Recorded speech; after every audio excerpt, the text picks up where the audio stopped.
Je m'appelle Chloé Duval, et j'ai maintenant 28 ans. Ce que je m'apprête à vous raconter est l'histoire de la façon dont j'ai perdu ma famille à 13 ans et en ai trouvé une vraie à l'endroit le plus inattendu. Ce n'est pas une histoire de pardon ou de réconciliation. C'est une histoire de justice, de conséquences, et de la différence entre les gens qui se disent parents et ceux qui méritent réellement ce titre.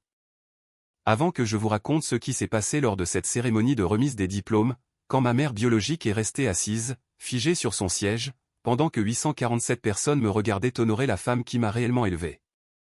Je dois vous ramener là où tout a commencé, à l'hôpital Sainte-Anne, chambre 314, un mardi après-midi d'octobre, alors que je n'avais que 13 ans. Je me souviens de l'odeur exacte de cette chambre d'hôpital, un mélange d'antiseptique et de quelque chose de floral provenant du désodorisant qu'ils utilisaient. J'étais assise sur la table d'examen, mes jambes pendantes car j'étais encore petite pour mon âge, vêtue d'une de ces blouses en papier qui ne se ferment jamais correctement dans le dos. Le docteur Bernard venait de finir d'expliquer mon diagnostic à mes parents. Leucémie lymphoblastique aiguë, a-t-il dit. C'est le type de cancer infantile le plus courant, mais aussi l'un des plus traitables. Avec une chimiothérapie agressive, son taux de survie est d'environ 85 à 90%. De bonnes chances, répétait-il, de très bonnes chances. Ma mère, Hélène, était assise sur la chaise en plastique près de la fenêtre, fixant un poing sur le mur. Mon père, Pierre, se tenait debout, les bras croisés, le visage de plus en plus rouge. Ma sœur aînée, Camille, 16 ans à l'époque, envoyait des textos sur son téléphone, prêtant à peine attention. Le protocole de traitement sera intensif, a poursuivi le docteur Bernard en consultant des graphiques sur sa tablette. Nous envisageons environ 2 à 3 ans de chimiothérapie. La première phase est la thérapie d'induction, qui dure environ 1 mois. Chloé devra être hospitalisée pendant la majeure partie de cette période. Ensuite, nous passerons aux phases de consolidation et de maintenance, qui peuvent se faire en ambulatoire mais nécessiteront des visites fréquentes à l'hôpital. Combien ? Ce fut la première chose que mon père a dite. Pas, est-ce qu'elle va s'en sortir, ou, que pouvons-nous faire pour aider ? Juste, combien ? Le docteur Bernard s'est raclé la gorge. Avec votre mutuelle, vous serez responsable d'environ 20% des coûts sur toute la durée du traitement. Cela pourrait représenter entre 55 000 et 95 000 euros de votre poche, mais nous avons des programmes d'aide financière, des plans de paiement. Le rire de mon père était dur et froid.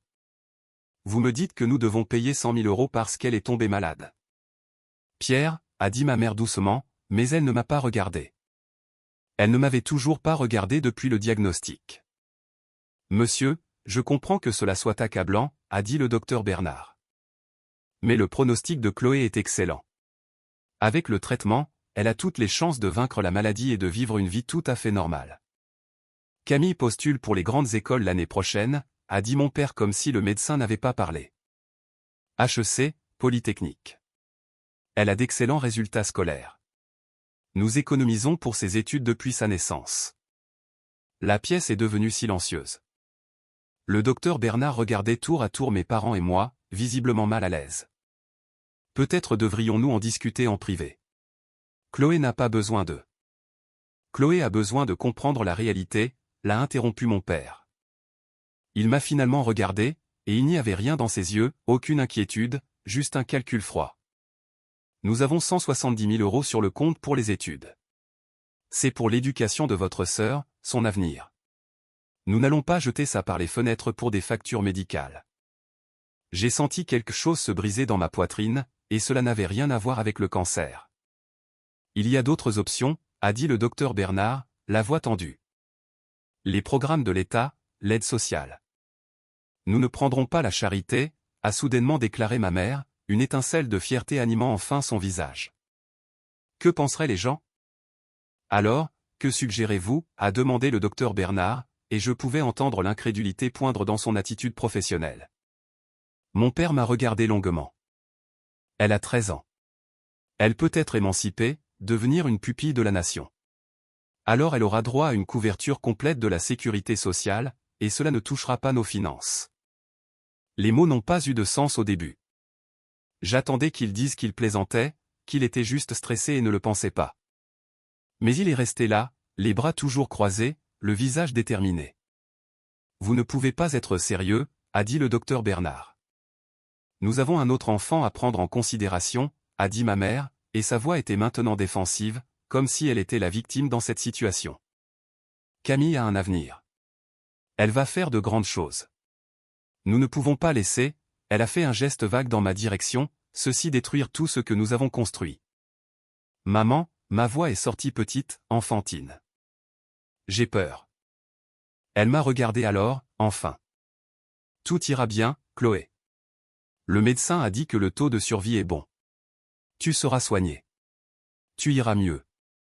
Et quand tu auras 18 ans, tu pourras te débrouiller dans la vie. Mais nous ne pouvons pas sacrifier l'avenir de Camille pour ça. Je suis ta fille, ai-je murmuré. Et Camille aussi, a rétorqué mon père. Et elle a du potentiel. Elle va devenir médecin ou avocate. Elle est brillante. Toi, il a fait une pause, me regardant de haut en bas, tu as toujours été moyenne. Des notes moyennes, moyennes en tout. Nous n'allons pas détruire un avenir prometteur pour un avenir moyen. Le docteur Bernard s'est levé brusquement. Je vais vous demander de quitter mon bureau pendant que je parle en privé avec Chloé. Nous sommes ses parents, a commencé ma mère. Partez. Maintenant, la voix du docteur Bernard était devenue froide et dure, où j'appellerai la sécurité et les services sociaux. Ils sont partis. Camille a suivi sans même me jeter un regard, toujours sur son téléphone. La porte s'est refermée derrière eux, et soudain, je ne pouvais plus respirer. Tout le poids de ce qui venait de se passer s'est abattu sur moi, et j'ai commencé à sangloter et d'énormes sanglots haletants qui faisaient trembler tout mon corps. Le docteur Bernard a approché sa chaise et a attendu que je puisse à nouveau respirer. Chloé, j'ai besoin que tu m'écoutes très attentivement. Ce que tes parents viennent de dire, ce n'est pas acceptable. Ce n'est pas légal, et ça n'arrivera pas. J'appelle l'aide sociale à l'enfance tout de suite. Tu ne quitteras pas cet hôpital sans un plan en place qui te met en premier. Comprends-tu? J'ai hoché la tête, essuyant mon visage avec les mouchoirs rêches de l'hôpital. Tu as un cancer. C'est effrayant et ça va être dur. Mais tu vas le vaincre, et tu vas le faire entourer de gens qui se soucient vraiment de toi. Je te le promets. Il a tenu sa promesse. En moins d'une heure, une assistante sociale nommée Marguerite était dans la chambre. En moins de 2 heures, il m'avait transféré dans une chambre d'oncologie pédiatrique et m'avait officiellement admise pour le traitement. Et en moins de 3 heures, mes parents avaient signé des papiers de garde temporaire d'urgence, m'abandonnant de fait à l'état. Ils n'ont même pas dit au revoir. Cette première nuit dans le service d'oncologie pédiatrique a été la plus sombre de ma vie. J'étais allongé dans ce lit d'hôpital, branché à une perfusion, entouré de machines qui bipaient et bourdonnaient, et je me suis senti plus seul que je ne l'avais jamais imaginé. Je n'avais plus peur du cancer. J'avais peur que personne ne se soucie de savoir si je vivais ou si je mourais. Puis, Nathalie est arrivée pour le service de nuit. Nathalie Lambert avait 34 ans, une infirmière en oncologie pédiatrique qui travaillait à Sainte-Anne depuis 8 ans. Elle avait des cheveux foncés et bouclés, attachés en une queue de cheval pratique, des yeux bruns et chaleureux, et un sourire qui atteignait vraiment ses yeux. Elle n'était pas belle au sens conventionnel du terme, mais il y avait quelque chose dans sa présence qui vous faisait vous sentir en sécurité. « Salut, Chloé » a-t-elle dit en consultant mon dossier. « Je suis Nathalie, et je serai ton infirmière de nuit. Comment te sens-tu » ? Terriblement mal, ai-je dit honnêtement. Elle a approché une chaise et s'est assise, me donnant toute son attention. « Oui, j'ai entendu ce qui s'est passé avec tes parents. C'est. Il n'y a pas vraiment de mots pour dire à quel point c'est horrible. » J'ai recommencé à pleurer. Il semblait que je ne faisais que pleurer ce jour-là. Nathalie ne m'a pas dit d'arrêter ou que tout irait bien. Elle m'a juste tendu des mouchoirs et a attendu. Quand je me suis finalement calmé, elle a dit « Je ne vais pas te mentir, Chloé. Les prochaines années vont être difficiles. Le traitement contre le cancer est rude. Mais tu sais quoi? Tu es plus forte que le cancer. Tu es plus forte que des parents qui ne te méritent pas. Et tu n'es pas seule. Je serai là à chaque étape du chemin. Vous ne me connaissez même pas, ai-je dit. Pas encore. Mais je vais apprendre à te connaître. Et j'ai le sentiment que tu es assez remarquable. Cette nuit-là, après avoir terminé sa tournée, Nathalie est revenue dans ma chambre avec un jeu de cartes. Nous avons joué au jeu des 7 familles jusqu'à 2 heures du matin, et elle m'a raconté sa vie. Elle était divorcée, n'avait pas d'enfant, avait toujours voulu être mère, mais ça n'avait pas marché. Elle vivait dans une petite maison à 15 minutes de l'hôpital, avait un chat nommé Croissant, et était obsédée par les podcasts de faits divers. Pourquoi infirmière, ai-je demandé à un moment donné. Mon petit frère a eu une leucémie quand j'avais 18 ans, a-t-elle dit doucement. Il l'a vaincu. Il a 28 ans maintenant, est marié, a un enfant. Mais je me souviens de ce que c'était de le voir subir le traitement. Je me souviens des infirmières qui ont fait une différence et de celles qui faisaient simplement leur travail. Je voulais être celle qui fait une différence. Tes parents l'ont-ils abandonné? La question est sortie avant que je puisse l'arrêter. Mon Dieu, non. Toute ma famille s'est mobilisée autour de lui. Mes parents se sont ruinés pour payer les choses que l'assurance ne couvrait pas, et ils ne se sont jamais plaints une seule fois. C'est ce que font les parents, Chloé. Les vrais parents. Au cours du mois suivant, pendant que je subissais la chimiothérapie d'induction, Nathalie est devenue plus que mon infirmière. Elle est devenue ma défenseur, ma protectrice et mon amie. Quand j'étais trop malade pour manger, elle s'asseyait avec moi et me racontait des histoires jusqu'à ce que la nausée passe. Quand j'ai perdu mes cheveux, elle m'a montré des photos d'elle-même lors de sa propre phase de mauvaise coiffure au lycée, jusqu'à ce que je ris. Quand je faisais des cauchemars où j'étais seul pour toujours, elle me tenait la main jusqu'à ce que je me rendorme. Mes parents ne sont pas venus me voir, pas une seule fois. Mon assistante sociale, Marguerite, a dit qu'ils avaient signé des papiers de renonciation totale, abandonnant tous leurs droits parentaux. Camille était occupée avec la préparation de ses concours. J'étais vraiment seul. Sauf que je ne l'étais pas, car Nathalie était là. Le 28e jour de mon séjour à l'hôpital, lorsque la phase d'induction était terminée et que j'étais en rémission, le docteur Bernard est entré avec de bonnes nouvelles. Tu réponds magnifiquement au traitement, Chloé. Nous pouvons maintenant passer aux soins ambulatoires. Tu devras venir régulièrement pour la chimio, mais tu n'auras plus à vivre ici. Où ira-t-elle? A immédiatement demandé Nathalie. Elle était techniquement en congé, mais était restée tard, comme elle le faisait souvent. En famille d'accueil, a dit Marguerite. Elle était là aussi, s'occupant toujours de mon placement. J'ai une famille prête.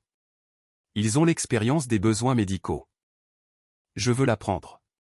Tout le monde a regardé Nathalie. Je veux être sa famille d'accueil. Je suis déjà agréé. J'ai suivi la formation il y a 2 ans, mais je n'ai jamais eu de placement. Je peux le faire. Je veux le faire. Marguerite et le docteur Bernard ont échangé un regard. Nathalie, c'est un engagement à long terme. Encore 2 ans de traitement intensif, puis des années de suivi. Je sais. Je veux le faire. Si Chloé veut venir vivre avec moi. Elle m'a regardé, et j'ai vu quelque chose dans ses yeux que je n'avais pas vu chez un adulte depuis longtemps, de l'espoir, de l'amour, de l'engagement. Oui, ai-je dit. S'il vous plaît. Les formalités administratives ont pris une autre semaine. Pendant ce temps, Nathalie a apporté des photos de sa maison, m'a parlé de la chambre qui serait la mienne, et m'a demandé mes préférences pour les couleurs de peinture et la décoration. Elle faisait des projets comme si j'étais permanente, pas temporaire, comme si j'étais sa fille, pas seulement un placement en famille d'accueil. Le 15 novembre, exactement un mois après mon diagnostic, Nathalie m'a conduite à sa petite maison de 3 chambres sur la rue des Lilas. Elle a porté mon unique sac de vêtements, tout ce que je possédais au monde, et m'a fait entrer. Voici ta chambre, a-t-elle dit, en ouvrant une porte au 2e étage. Je suis entré et je me suis arrêté. Les murs étaient peints d'un doux lavande, ma couleur préférée, que j'avais mentionnée une fois en passant. Il y avait un lit neuf avec une couette violette, une bibliothèque déjà remplie de romans pour jeunes adultes, et un bureau près de la fenêtre. Sur le bureau, il y avait une photo encadrée de Nathalie et moi à l'hôpital, toutes les deux souriant à l'appareil photo. Bienvenue à la maison, Chloé, a dit Nathalie doucement. Je me suis effondré en larmes pour ce qui semblait être la 100e fois ce mois-là. Mais cette fois, c'était des larmes différentes. C'était des larmes de soulagement, de gratitude, d'espoir. Nathalie m'a serré dans ses bras et m'a tenu pendant que je pleurais. Tu es en sécurité maintenant, a-t-elle dit. Tu es à la maison, et je ne vais nulle part. Elle a tenu cette promesse aussi. Les 2 années suivantes ont été difficiles. On ne peut pas édulcorer la chimiothérapie, c'est brutal. Mais Nathalie l'a rendue supportable. Elle m'a conduite à chaque rendez-vous, m'a tenu la main pendant chaque perfusion, et s'est assise avec moi pendant chaque crise de nausée. Elle a appris à cuisiner tous les aliments fades que je pouvais tolérer pendant le traitement. Elle m'a acheté des chapeaux doux et des foulards quand j'étais gêné par mon crâne chauve. Elle m'a aidé à suivre mes cours grâce à un programme d'enseignement à domicile. Mais plus que cela, elle m'a donné de la stabilité, une structure, de l'amour. Chaque matin, même les pires jours, Nathalie entrait dans ma chambre et disait « Bonjour, ma belle. C'est un cadeau de voir ton visage. » Chaque soir, peu importe à quelle heure son service se terminait, elle rentrait à la maison et venait voir comment j'allais, s'asseyant sur mon lit pour écouter ma journée. Les bonnes semaines, nous allions au cinéma ou au parc. Les mauvaises semaines, nous campions sur le canapé avec des couvertures et regardions de la télé-réalité horrible. Elle ne s'est jamais plainte une seule fois du coup. La sécurité sociale couvrait la plupart de mon traitement, mais il y avait encore des dépenses, les tickets modérateurs, les médicaments, les aliments spéciaux, les fournitures. La maison de Nathalie était petite et modeste, et j'ai appris plus tard qu'elle avait contracté une deuxième hypothèque pour couvrir certains des coûts. Elle ne me l'a jamais dit à l'époque. Elle s'est juste assurée que j'avais tout ce dont j'avais besoin. 6 mois après le début de mon traitement, Nathalie m'a fait asseoir à la table de la cuisine avec une expression sérieuse. « Chloé, je dois te demander quelque chose d'important. » Mon cœur s'est serré. Allait-elle me renvoyer en famille d'accueil? Avait-elle changé d'avis? Je veux t'adopter légalement, de façon permanente. Pas seulement en famille d'accueil. Je veux que tu sois ma fille. Ma vraie fille. Serais-tu d'accord avec ça? Je ne pouvais pas parler. J'ai juste hoché la tête et pleuré, et Nathalie a pleuré aussi, et nous nous sommes serrés dans les bras dans cette cuisine jusqu'à ce que Croissant le chat devienne jaloux et demande de l'attention. Le processus d'adoption a pris encore 4 mois. Mais le jour de mon 14e anniversaire, je suis officiellement devenu Chloé Lambert. Nathalie a organisé une petite fête avec quelques-uns de ses amis et quelques enfants que j'avais rencontrés grâce au groupe de soutien de l'hôpital. Nous avons mangé du gâteau au chocolat, c'était une bonne semaine et je pouvais garder la nourriture, et Nathalie m'a offert un collier avec un pendentif portant nos 2 initiales entrelacées. « Tu es à moi maintenant » a-t-elle dit en le fermant autour de mon cou. Pour toujours. Quand j'ai eu 15 ans et que j'ai finalement terminé le traitement actif, entrant dans la phase de maintenance avec seulement des contrôles mensuels, Nathalie m'a de nouveau assise pour une discussion sérieuse. « Tu as manqué près de 2 ans d'école normale. Tu as du retard sur le plan scolaire, et ce n'est pas de ta faute. Tu te battais pour ta vie. Mais je veux que tu saches quelque chose. Tu es brillante, Chloé. Je t'ai vu dévorer ces livres, poser des questions qui font réfléchir les médecins, résoudre des problèmes de manière étonnante. Tu as tellement de potentiel, et je ne laisserai ni le cancer ni la cruauté de tes parents biologiques te voler ça. » Elle m'a inscrite à un programme d'études avancées en ligne et a engagé un tuteur. Elle restait éveillée tard pour m'aider avec des devoirs qu'elle comprenait à peine. Elle célébrait chaque petite victoire, chaque excellente note à un test, chaque concept que je maîtrisais, chaque objectif que j'atteignais. « Pourquoi fais-tu tout ça ?» lui ai-je demandé une fois alors qu'elle s'endormait sur mes devoirs de calcul à 23 heures. « Tu travailles à plein temps. Tu es épuisé. Pourquoi me pousser si fort ?» Elle a levé les yeux, et son regard était féroce. « Parce que tes parents biologiques t'ont dit que tu étais moyenne, que tu n'avais pas de potentiel. Que l'avenir de ta sœur valait la peine d'être sauvé et pas le tien. Je vais leur prouver qu'ils ont tort. Nous allons leur prouver qu'ils ont tort. Tu vas faire des choses extraordinaires, Chloé Lambert, et le monde entier le saura. » À 16 ans, j'avais rattrapé mon niveau scolaire. À 17 ans, j'étais en avance, suivant des cours de niveau universitaire. La maison de Nathalie était toujours remplie de livres, de matériel d'études et de l'odeur du café alors que nous travaillions côte à côte, elle sur ses revues d'infirmière, moi sur mes devoirs de terminale. Mais ce n'était pas que les études. Nathalie s'assurait aussi que j'ai une vie. Elle m'a emmené à des concerts, des musées et des pièces de théâtre. Elle m'a appris à cuisiner et m'a laissé faire des dégâts désastreux dans la cuisine. Elle m'a présenté à ses amis, qui sont devenus mes tantes et oncles. Elle s'est assurée que j'aille en thérapie pour traiter tout ce que j'avais vécu. La guérison n'est pas seulement physique, disait-elle. Quand j'ai eu 18 ans et que le docteur Bernard m'a donné le feu vert des 5 ans, ce qui signifiait que j'étais officiellement en rémission avec un risque minimal de rechute, Nathalie m'a emmené dans notre restaurant préféré. Autour de pâtes et de graissins, elle a sorti une petite boîte. Je sais que tu es techniquement une adulte maintenant et que tu n'as plus besoin que je sois ta tutrice légale, mais je veux que tu saches que tu es ma fille. Ça ne changera jamais.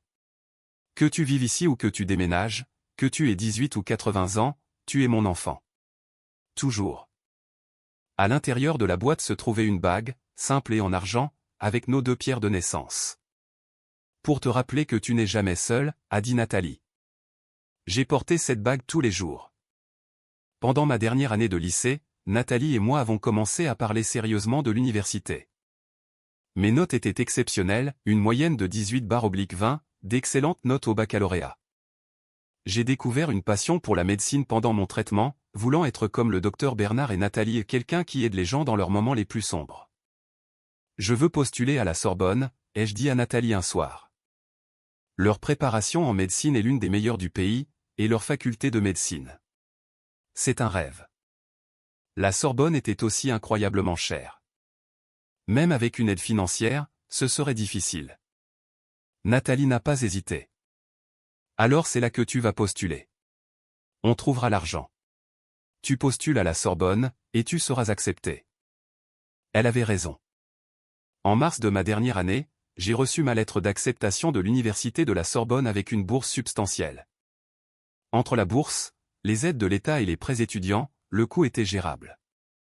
Nathalie a insisté pour couvrir mes frais de subsistance. Concentre-toi sur tes études, a-t-elle dit. Je m'en occupe.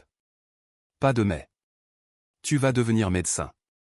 Tu vas sauver des vies. Tu vas être extraordinaire. Ça vaut chaque centime. J'ai pleuré en ouvrant cette lettre d'acceptation, et Nathalie a pleuré avec moi. Nous avions réussi. Ensemble, nous avions prouvé à tout le monde qu'ils avaient tort. J'ai passé 4 ans à la Sorbonne, travaillant plus dur que je ne l'avais jamais fait de ma vie. Les études de médecine étaient brutales, chimie organique, physique, biologie, des laboratoires, des dissertations et des examens sans fin. J'appelais Nathalie presque tous les soirs, parfois juste pour entendre sa voix, parfois pour pleurer à cause d'une mauvaise note ou d'une journée difficile. Tu peux le faire, disait-elle à chaque fois. Tu es Chloé Lambert. Tu as vaincu le cancer. Tu peux tout vaincre. Pendant ma 2e année, je suis rentré à la maison pour les vacances de Noël et j'ai remarqué que Nathalie avait l'air fatiguée, plus mince. Je lui ai demandé si elle allait bien et elle a balayé ma question d'un geste de la main. Je fais juste des heures supplémentaires pour aider avec tes dépenses. Je vais bien, ma chérie. J'ai appris plus tard qu'elle travaillait de 50 à 60 heures par semaine, prenant tous les services supplémentaires qu'elle pouvait pour s'assurer que je n'ai jamais à m'inquiéter de l'argent. Elle ne m'a jamais demandé une seule fois de trouver un travail ou de contribuer. Elle s'est juste épuisée au travail pour que je puisse me concentrer sur mes études. À ma 3e année, j'étais en tête de ma classe. À ma dernière année, je postulais aux facultés de médecine et obtenais des entretiens dans des programmes prestigieux. Et la faculté de médecine de l'université Paris-Cité m'a accepté. Encore 4 ans, ai-je dit à Nathalie au téléphone quand j'ai reçu mon acceptation. Encore 4 ans et je serai le docteur Lambert. Je suis si fier de toi, je pourrais exploser, a dit Nathalie, et je pouvais entendre les larmes dans sa voix. Tes parents biologiques n'ont aucune idée de ce qu'ils ont abandonné. Ils m'ont perdu, ai-je convenu. Mais je t'ai gagné.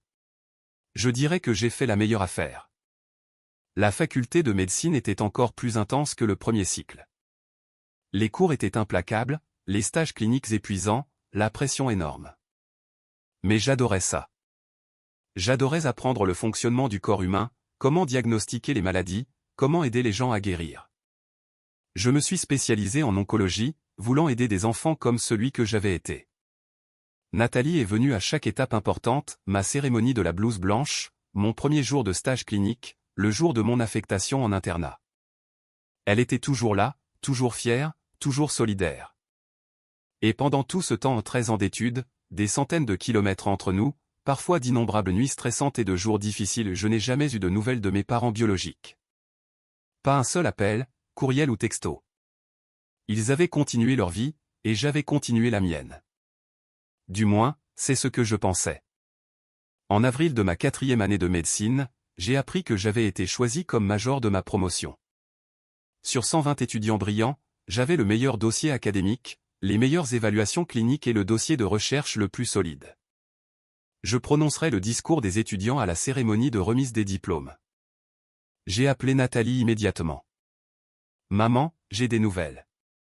Elle avait commencé à me demander de l'appeler maman pendant ma 2e année d'université. Tu es ma mère, avais-je dit. La seule qui compte. Quelles sont les nouvelles, ma chérie? Je suis major de promotion. Je fais le discours à la remise des diplômes. Nathalie a crié si fort que j'ai dû éloigner le téléphone de mon oreille. Puis elle pleurait et riait et parlait si vite que je la comprenais à peine. Je suis si fier de toi. Si incroyablement fier. Ton discours va être incroyable. Tu vas changer le monde, Chloé. Je l'ai toujours su. La remise des diplômes était prévue pour le 20 mai. Nathalie a demandé un jour de congé des mois à l'avance. Elle a acheté une nouvelle robe.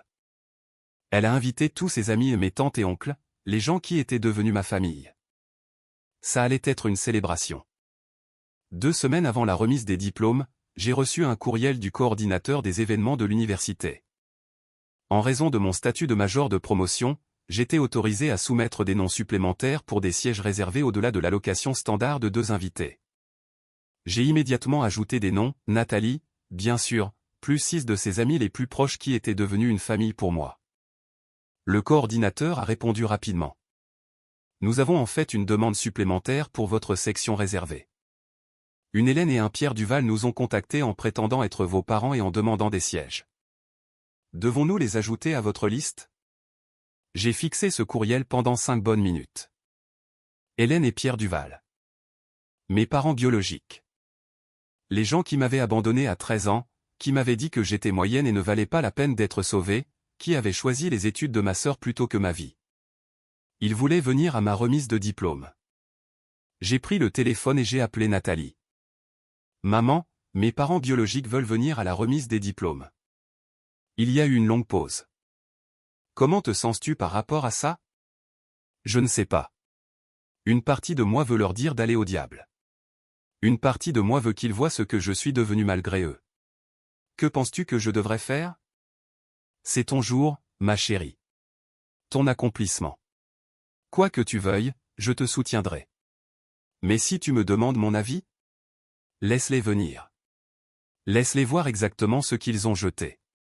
Laisse-les voir la femme que tu es devenue avec une vraie mère à tes côtés. J'y ai réfléchi longtemps. Puis j'ai répondu par courriel, oui, ajoutez-les à la section réservée. Je les voulais là. Je voulais qu'ils voient. Les 2 semaines suivantes se sont écoulées dans un tourbillon d'examens finaux, de déménagement de mon appartement et d'écriture de mon discours de major de promotion. Je n'ai pas dit à Nathalie ce que je prévoyais de dire. Je voulais que ce soit une surprise. Le 20 mai s'est levé, clair et lumineux. La cérémonie de remise des diplômes de l'université se tenait au Zénith de Paris, pouvant accueillir des milliers de personnes. Les diplômés de toutes les facultés médecine, droit, lettres seraient là avec leurs familles. Je suis arrivé tôt pour le rassemblement des diplômés. Ma blouse blanche était repassée, mes insignes académiques parfaitement arrangés. Je portais le collier de Nathalie, celui avec nos initiales entrelacées, et la bague qu'elle m'avait offerte pour mon 18e anniversaire. Alors que nous nous organisions par faculté et par classement académique, l'un des coordinateurs de l'événement s'est approché de moi. Docteur Lambert, il nous appelait docteur même si nous n'étions pas encore officiellement diplômés, vos invités sont assis dans la section A, rangée 3. Avez-vous besoin de quelque chose? Non, merci. Je suis prête. La cérémonie a commencé avec pompe et cérémonie. Littéralement, ils ont joué les marches traditionnelles. Nous sommes entrés, 120 étudiants en médecine en blouse blanche et toque. La salle était bondée, remplie des familles des diplômés et des professeurs. Les appareils photo crépitaient de partout.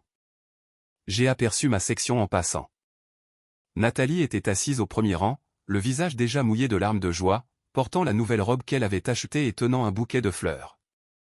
À côté d'elle étaient assis ses amis, mes tantes et oncles, la famille que j'avais construite.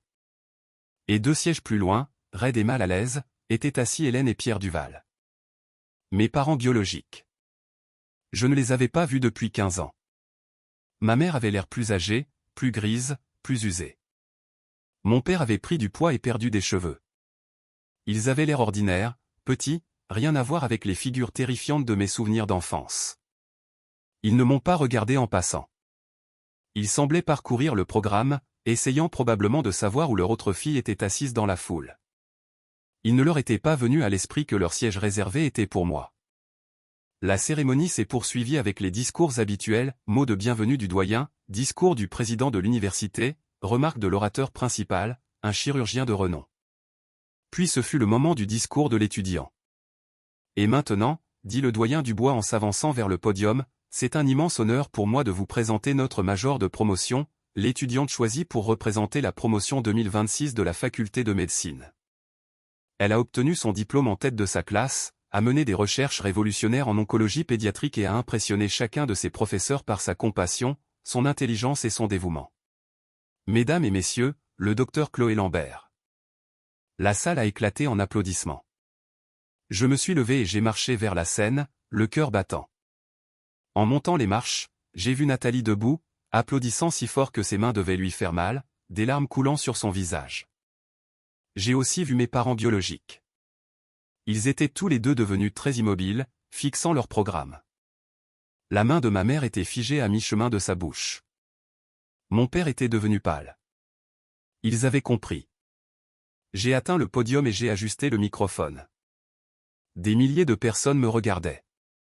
J'ai pris une profonde inspiration et j'ai commencé. Merci, doyen Dubois. À nos distingués invités, professeurs, familles, et surtout, à mes chers camarades diplômés. Félicitations. Nous l'avons fait. Quand j'avais 13 ans, on m'a diagnostiqué une leucémie lymphoblastique aiguë. Je me souviens d'être assise dans cette chambre d'hôpital, terrifiée, me demandant si j'allais vivre ou mourir. Je me souviens du médecin expliquant les options de traitement, les taux de survie, le long chemin à parcourir. Et je me souviens du moment où j'ai réalisé que je devrais parcourir ce chemin seul. La salle était devenue silencieuse. Tout le monde écoutait. Mes parents biologiques ont fait un choix ce jour-là. Ils ont décidé que ma vie ne valait pas la peine d'être sauvée, que le coût du traitement était trop élevé, que les études de leur autre fille étaient plus importantes que ma survie. Ils m'ont abandonné dans cette chambre d'hôpital, et je ne les ai jamais revus. J'avais 13 ans, chauve à cause de la chimiothérapie, terrifié et seul. Je pouvais voir ma mère biologique dans le public. Elle était devenue complètement blanche, sa main maintenant pressée entièrement sur sa bouche. Mon père fixait ses genoux, refusant de lever les yeux. Autour d'eux, les gens commençaient à chuchoter, jetant des regards dans leur direction. Mais je ne suis pas resté seul longtemps, car une infirmière en oncologie pédiatrique nommée Nathalie Lambert, j'ai fait une pause, regardant directement Nathalie, qui sanglotait ouvertement maintenant, a vu une enfant effrayée qui avait besoin d'une famille. Et elle ne m'a pas seulement traité comme sa patiente. Elle m'a accueilli chez elle. Elle m'a tenu la main pendant la chimiothérapie. Elle m'a fait rire quand je voulais abandonner. Elle m'a appris que la famille n'est pas une question de biologie. C'est une question de présence. C'est une question d'amour. C'est croire en quelqu'un même quand il ne croit pas en lui-même. Nathalie a couvert son visage avec ses mains, ses épaules secouées par les sanglots. Nathalie m'a adopté quand j'avais 14 ans. Elle a fait des services doubles pour subvenir à mes besoins. Elle est restée debout tard pour m'aider à rattraper le retard scolaire que j'avais accumulé. Elle m'a dit que je pouvais être tout ce que je voulais, faire tout ce dont je rêvais. Quand j'ai dit que je voulais aller à la Sorbonne, elle a dit « Alors c'est là que tu iras ». Et me voici. Le public a applaudi. J'ai attendu que le silence se fasse. J'ai vaincu le cancer. J'ai obtenu mon baccalauréat avec mention. J'ai terminé ma licence en 3 ans. J'ai excellé en médecine. Je vais devenir oncologue pédiatrique, aidant des enfants comme celui que j'étais. Et j'ai fait tout cela parce qu'une femme a cru en moi. Une femme m'a montré ce qu'est le véritable amour. J'ai enlevé ma toque, enfreignant le protocole, mais je m'en fichais. Ce diplôme appartient à Nathalie Lambert. Cet accomplissement est autant le sien que le mien. Elle m'a sauvé la vie, pas seulement du cancer, mais de la croyance que j'étais sans valeur. Elle m'a appris que je mérite de prendre ma place dans ce monde, que je mérite de rêver grand, que je mérite d'être aimé. J'ai regardé directement mes parents biologiques pour la première fois. Ma mère pleurait maintenant, mais ce n'était pas des larmes de joie. C'étaient des larmes de prise de conscience. Mon père ne levait toujours pas les yeux. À mes parents biologiques qui sont ici aujourd'hui, j'ai fait une pause, laissant cela s'imprégner, faisant savoir à tout le monde dans cette salle de qui je parlais exactement. Merci de m'avoir appris ce qu'il ne faut pas être. Merci de m'avoir montré que les titres ne font pas la famille. Merci de m'avoir abandonné pour que je puisse trouver ma vraie mère. Le silence était assourdissant. Et à maman, j'ai regardé Nathalie, qui était maintenant debout, une main sur son cœur. Merci pour chaque sacrifice. Merci pour chaque nuit tardive, chaque rendez-vous chez le médecin, chaque larme que tu as essuyée. Merci de m'avoir choisi quand personne d'autre ne l'a fait. Merci d'être ma mère. Tu es la raison pour laquelle je suis ici aujourd'hui. Je t'aime. C'est pour toi. La salle a explosé. Applaudissements, acclamations, les gens debout, le bruit était écrasant. Mais je ne regardais que Nathalie, qui pleurait si fort qu'elle ne pouvait pas se tenir droite, soutenue par ses amis. Elle a articulé « Je t'aime » et je lui ai répondu de la même manière. Et j'ai regardé mes parents biologiques. Ma mère était assise, figée, son visage un masque d'horreur et de chagrin. Mon père avait la tête dans les mains. Autour d'eux, les gens avaient compris qui ils étaient, et les regards qu'ils recevaient n'étaient pas bienveillants. Ils étaient venus voir leur fille abandonnée obtenir son diplôme. Au lieu de cela, ils avaient été publiquement identifiés comme les personnes qui avaient accordé plus de valeur à l'argent qu'à la vie de leur enfant. J'ai terminé mon discours les parties sur la médecine, notre responsabilité envers les patients, notre serment d'Hippocrate. Mais le vrai message avait déjà été délivré. Quand je suis retourné à ma place, mes camarades de classe se sont levés et ont applaudi.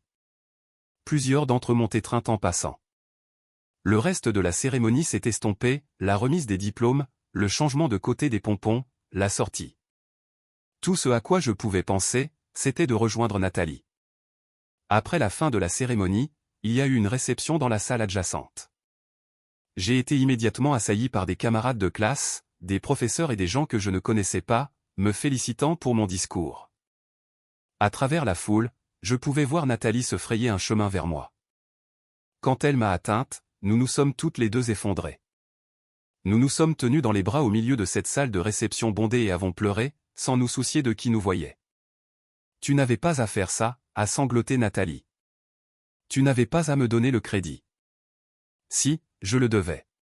Parce que c'est la vérité. Tout. Je suis si fier de toi. Si fier. Nous avons été interrompus par le doyen Dubois, qui voulait des photos, puis par des journalistes locaux qui avaient eu vent de mon discours et voulaient des interviews. Pendant tout ce temps, Nathalie est restée à mes côtés, sa main dans la mienne. J'ai vu mes parents biologiques une dernière fois de l'autre côté de la salle. Ils se tenaient seuls, personne ne les approchant, me regardant de loin. Ma mère semblait vouloir s'approcher, mais avait trop peur. Mon père avait l'air en colère, le visage rouge. Ils ne se sont pas approchés. Après environ 20 minutes, ils sont partis. J'ai découvert plus tard ce qui s'était passé grâce à une série de messages vocaux et de courriels reçus les jours suivants. Apparemment, après m'avoir abandonné 15 ans plus tôt, mes parents avaient en effet mis toutes leurs ressources dans l'éducation de Camille. Elle était allée à HEC, puis à une grande école de commerce. Elle avait obtenu un emploi très bien payé dans un cabinet de conseil. Elle avait rencontré et épousé un riche banquier d'investissement. Mes parents vivaient du soutien financier que Camille leur fournissait, ayant dépensé leurs propres économies pour son éducation et leur fonds de retraite pour l'aider à acheter une maison. Mais 6 mois avant ma remise de diplôme, le mari de Camille avait été pris dans une affaire de délit d'initié. Il est allé en prison. Camille a perdu son emploi dans le scandale qui a suivi. Leur maison a été saisie. Camille, maintenant ruinée et déshonorée, ne pouvait plus subvenir aux besoins de mes parents. Mes parents étaient venus à ma remise de diplôme dans l'espoir de renouer le contact, espérant que leur fille abandonnée était devenue suffisamment prospère pour les aider. Ils avaient vu mon nom en tant que major de promotion et avaient pensé que c'était une opportunité. Au lieu de cela, ils ont été publiquement humiliés devant des milliers de personnes. Le premier message vocal de ma mère, laissé cette nuit-là, « Chloé, c'est maman. Je sais ce que tu dois penser de nous, mais nous ne le pensions pas. Nous avions peur. Nous avons fait une erreur. Une terrible erreur. Mais tu t'en sors si bien maintenant, et nous sommes si fiers. Et nous pensions que peut-être nous pourrions. Nous avons besoin d'aide. Camille ne peut plus nous aider et nous risquons la saisie de notre maison et nous pensions que puisque tu es médecin maintenant. S'il te plaît, rappelle-moi. Je l'ai effacé. Le courriel de mon père, 2 jours plus tard, Chloé, ta mère est dévastée. Tu nous as humiliés en public. Nous avons pris la meilleure décision possible à l'époque, compte tenu de nos circonstances. Tu t'en es bien sorti, donc clairement nous n'avons pas ruiné ta vie comme tu l'as prétendu. Nous sommes tes parents. Tu nous dois au moins une conversation. Appelle-nous. Je n'ai pas répondu.